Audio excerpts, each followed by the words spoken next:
tayo ng Baguio. Yan, bago man lang pumasok yung mga bata, pumunta kami ng Baguio. Dapat last February pa to kaya lang dahil nga sa Pinagbenga, mahirap yung pagpunta doon dahil bookings. Yan, nagkaroon ng pagkakataon para kami pumunta. Dito na kami. Ang namin pinuntahan yung Mines View. Ayan, nasa Mines View Park na kami. Meron palang entrance, 10 pesos each. Ayan guys, nakapasok na kami. At katulad pa rin ng dati, marami pa rin mga items na mga sasalubong sa'yo. Nagasikat yung Baguio, diba? Ayan, ang mga anak ko, lakad pa more. Kaya kami pumunta ngayon kasi holiday bukas, diba? So, makakapagpahinga pa sila. Okay, pumasok kami sa loob. Tignan natin kung may nagbago Napa-CR pa yung mister ko. Ayan, ang daming tao. Parang talaga, parang Pinagbenga talaga. Nga, solo na namin yung Baguio dahil the following day, doon na, pasukan na Ngayon pala, super dami yung mga tao.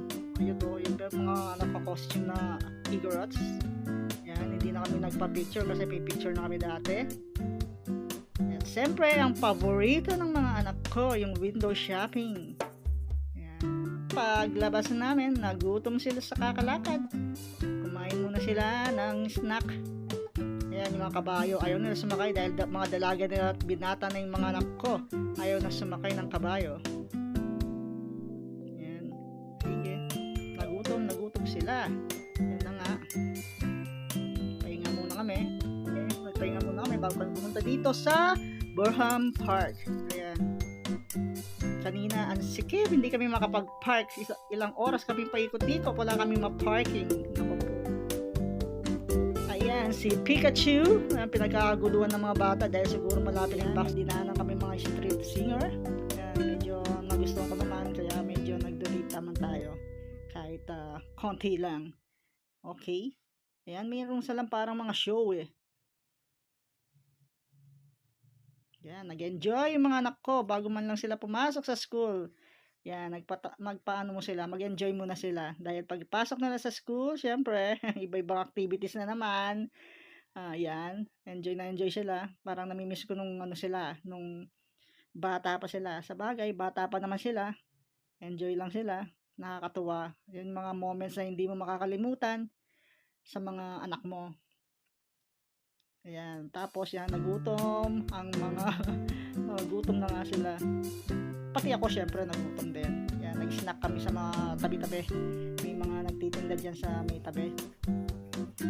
Tapos ito, naglakad-lakad na kami sa may mga bangka. Ayan pa dilim na.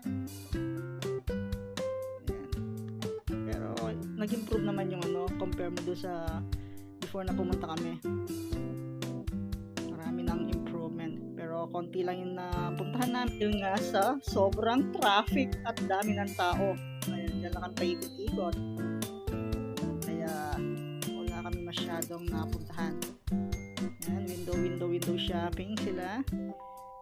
Yan yung mga gusto nila, pag window shopping. Ayan, nilalakad namin yung kung saan kami nakapark. 6 o'clock yata yung mga dyan, nagtitinda dyan. Tapos magna-night market na. Yan guys, nakapag-park kami sa mismong SM Baguio na. Grabe.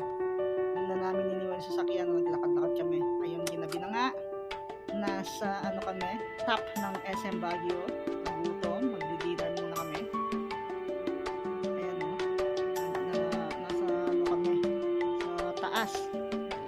Kami ng makakainan.